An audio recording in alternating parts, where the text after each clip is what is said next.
Hello, so Alec from Artisan Surveyors. I'm down at Chatham Dockyard in Kent with Ray and Mavis Nye.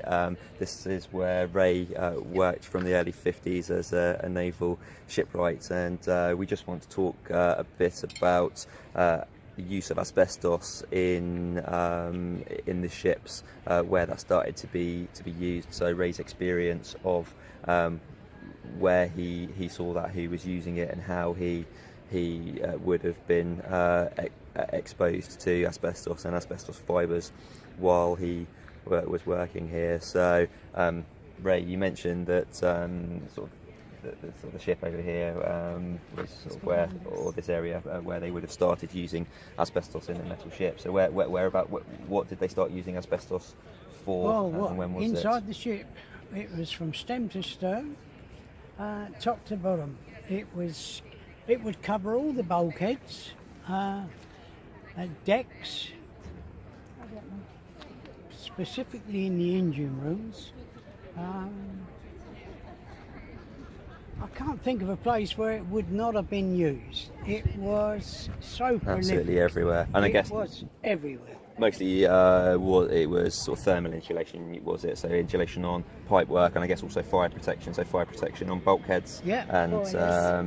And thermal on the boilers, and on the pipe work in the ship. Yeah. I mean, as far as the sailors were concerned, providing nobody was trying to remove it or damage it, it was reasonably safe. But when you're working on board ship and you've got gangs of chippers, chipping it off, dismantling pipes, taking deckheads, bulkheads, and everything else down, and all that asbestos, it was all over the decks. It was literally everywhere.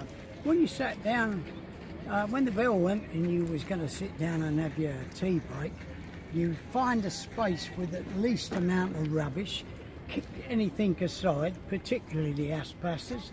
You'd sit down, open up your lunchbox, and that asbestos dust is now going to sit on top of your cheese and tomato sandwich. And you pour out your cup of tea, and it's going to sit on top of your cup of tea. And when that bell goes, you see the big bell tower down the bottom there? Just spin round here. The big bell tower, that used to be the bell for chiming. Tea breaks finished, guys, get back to work.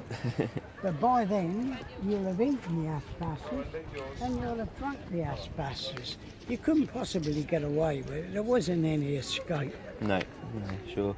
And you mentioned earlier on there that you thought they thought it was reasonably safe. So was there, even like back then, like, was there talk about that? Did they know that there were dangers with it and with breathing it if it wasn't done properly? I don't want to be political, right?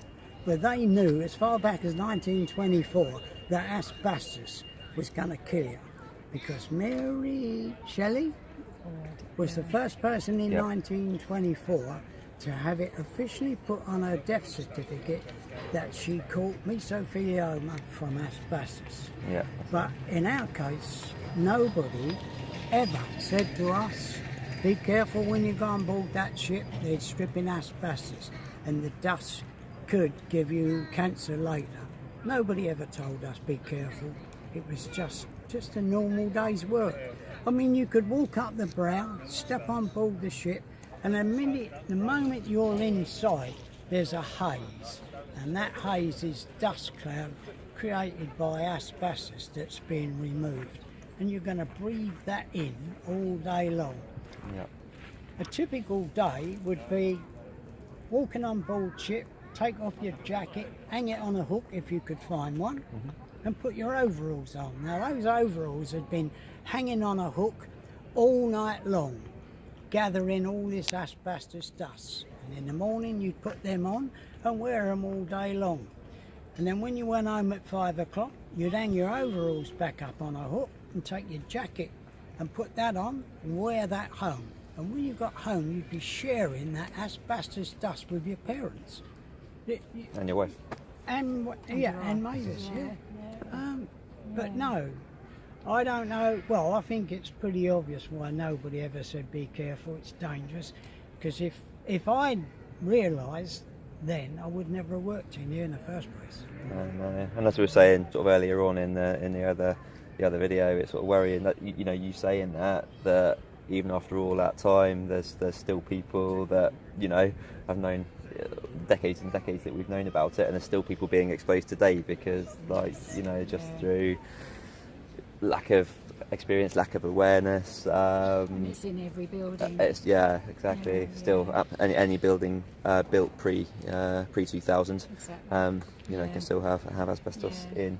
But yeah, sort of down the docks here. So that's your experience, Ray, of on the ships. Is there any other kind of particular sort of work, anything on any of the ships, or anything else you'd like to share with us Well, not only was it on board ships, when the guys had finished dismantling the ships, there'd be gangs of labourers would come along, they'd sweep it up, and it would go in buckets and be pulled up through a hatch, taken ashore and dumped ashore.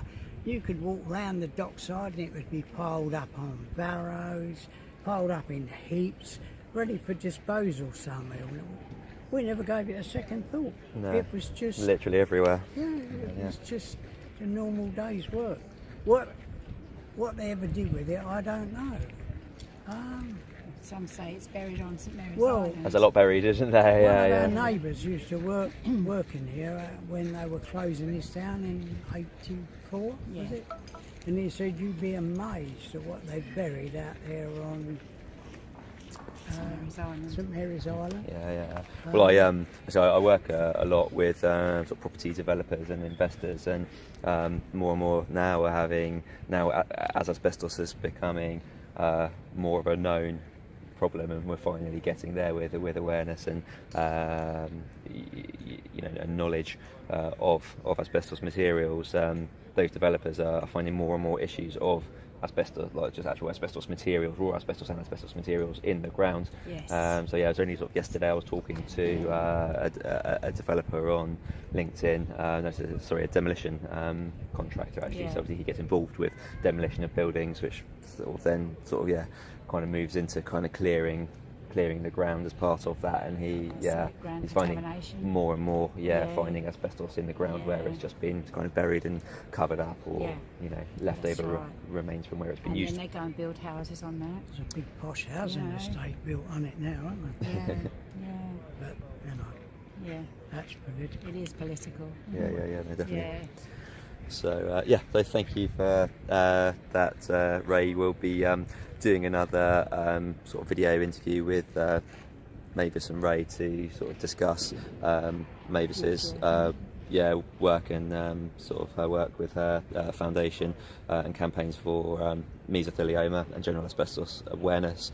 I'll tag this video to that, so keep an eye out for that one too. Bye.